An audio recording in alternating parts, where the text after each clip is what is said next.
In another development, the Trade Union Congress is asking for President Akufo-Addo's intervention in ensuring that pension lump sums paid to retirees from this year are commensurate with their contributions over the years. The union in a petition said the amount received currently under the National Pensions Act is lower than what they would have received under PNDC Law 247.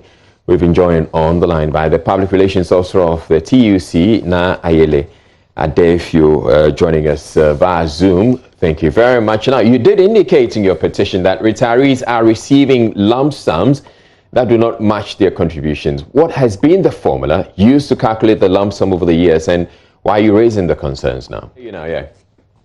Yes, I'm saying that it's very interesting you ask me about a formula that I have no clue about, because it would be great if we all knew and understood the formula that SNIT was using to calculate pensions, especially, in these times when people have had past credits and then also they have contributed as part of this new Act 766. But incidentally, information we're gathering from people who have retired, the implementation of this National Pensions Act 2008-766 kicked in 2010. All right. What we have gathered from those who retired this year is that together with their past credits, the lump sum they were given is far lower than the 247 would have given them. So it's strange, it's weird. That is why we're asking, let's have all stakeholders come together, and then we sit together and discuss. SNIT explains to us. It's not as if SNIT hasn't tried to explain. It has tried several times, but really, we're not making any headway. So what are the explanations? What are the explanations you are getting from SNIT?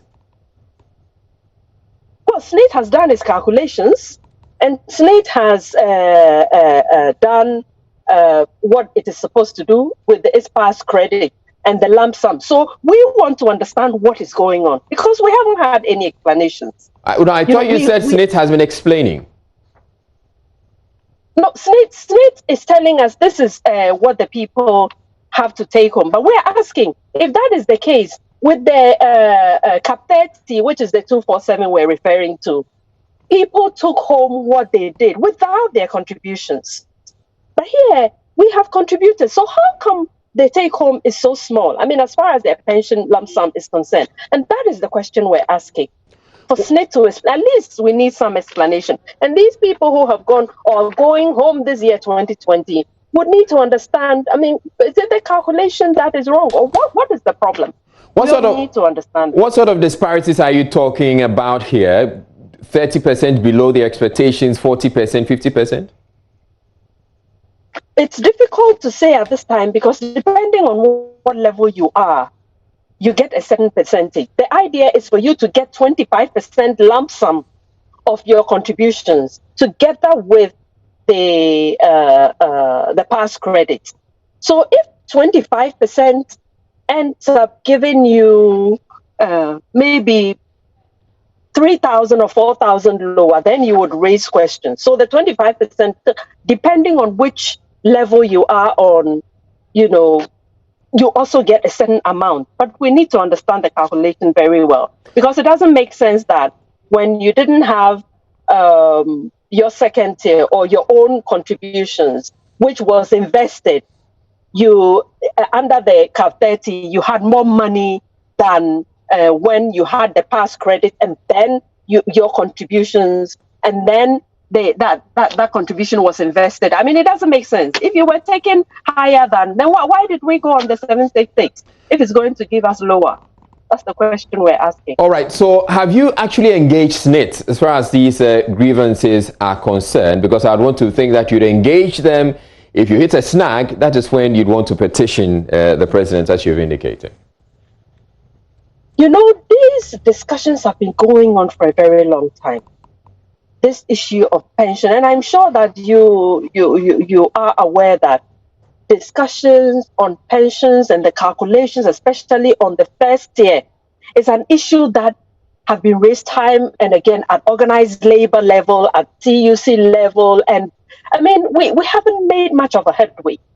So we thought that if we brought this to the attention of the president for his direct intervention, we may get some results. It would be great if I had the information to give you, Israel, but I don't have any. Because even the people who have this, I mean, I don't know if you are aware, but Aman Kwampofo was saying that, look, after 7 GBC for over 25 years, I take home 30,000. Does it make sense to you?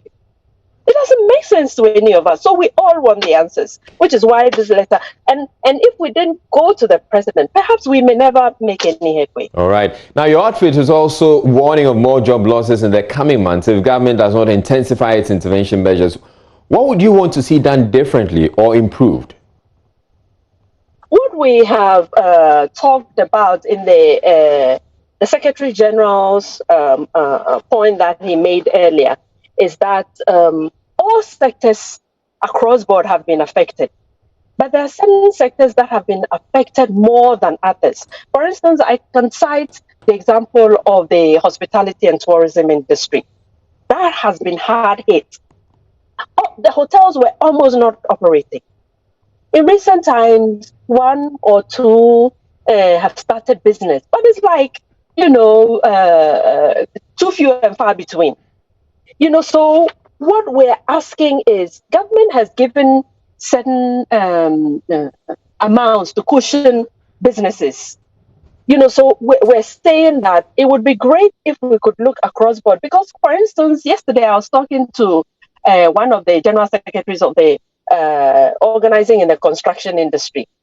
And these supports that have come, I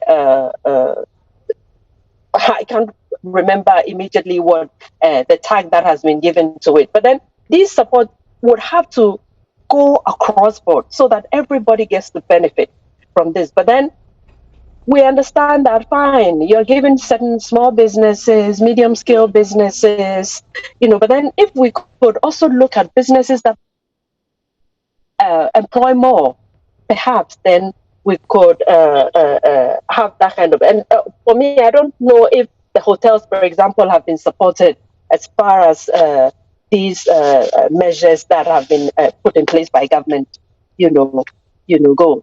And then finally, what has been the support of TUC itself to employees and employers in this COVID-19 era? Because if government may come in at some point, but the TUC has been supposed to be there for the people.